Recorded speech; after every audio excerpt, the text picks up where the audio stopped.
Justice for Soujanya. So ಮೊದಲಿಗೆ hats off Sameer bro, ನಿಮ್ಗಂತೂ ದೊಡ್ಡ ಹ್ಯಾಟ್ಸ್ ಆಫ್. ಇಷ್ಟು ದೊಡ್ಡ ಕೇಸ್ನ 39 ನಿಮಿಷದಲ್ಲಿ ನಮಗೆಲ್ಲ ತಿಳಿಸ್ಕೊಟ್ಟಿದ್ದಾರೆ. ಒಂದೊಂದು ಸೆಕೆಂಡ್ ಕೂಡ ನಾವು ಅದನ್ನ ಅಷ್ಟು ಕಾನ್ಸಂಟ್ರೇಟ್ ಆಗಿ ನೋಡಿದ್ದೀವಿ. ಒಂದು ಸೆಕೆಂಡ್ ಕೂಡ ಸ್ಕಿಪ್ ಮಾಡಕ್ಕೆ ಮನಸ್ಸಾಗಿಲ್ಲ. ಅಷ್ಟೊಂದು ಇನ್ಫಾರ್ಮೇಷನ್ನು, ಅಷ್ಟೊಂದು ಎವಿಡೆನ್ಸು, ಅಷ್ಟೊಂದು ಎಲ್ಲ ಕಲೆಕ್ಟ್ ಮಾಡಿ ಎಲ್ಲ ಅವ್ರು ಪ್ರೆಸೆಂಟ್ ಮಾಡಿರೋ ರೀತಿಗೆ ಒಂದು ದೊಡ್ಡ ಹ್ಯಾಟ್ಸ್ ಆಫ್. ಗೌಡ್ರ ಫ್ಯಾಮಿಲಿಯವ್ರ ಬಗ್ಗೆ ಗೊತ್ತಿದ್ರು ಕೂಡ, ಅವ್ರು ಎಷ್ಟು ಬ್ರೂಟಲ್ ಅಂತ ಗೊತ್ತಿದ್ರು ಕೂಡ ನೀವು ಅದನ್ನ ಮಾಡಿದ್ದೀರಾ, ವಿಡಿಯೋ ಅಪ್ಲೋಡ್ ಮಾಡಿದ್ದೀರಾ. ನಿಮ್ಮ ಧೈರ್ಯಕ್ಕೆ ಒಂದು ದೊಡ್ಡ ಹ್ಯಾಟ್ಸ್ ಆಫ್.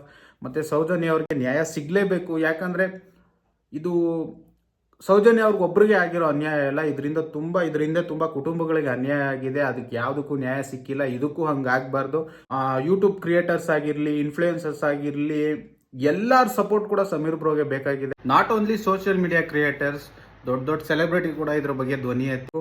ಯಾಕಂದರೆ ಯಾವ ಟೈಮಲ್ಲಿ ಏನಾಗುತ್ತೋ ಗೊತ್ತಿಲ್ಲ ಸಮೀರ್ ಬ್ರೋಗೆ. ಯಾಕಂದರೆ ಅಷ್ಟು ದೊಡ್ಡ ಇವ್ರನ್ನ ಎದುರಾಕೊಂಡಿದ್ರೆ 15 ವರ್ಷದಿಂದ ಸಾಲ್ವ್ ಆಗಿಲ್ಲ ಅಂದರೆ ಆ ಕೇಸು, ಅದರಿಂದ ಎಷ್ಟೆಷ್ಟು ದೊಡ್ಡವ್ರು ಇದ್ದಾರೆ ಅಂತ ಒಂದು ಸ್ವಲ್ಪ ಯೋಚನೆ ಮಾಡಿ.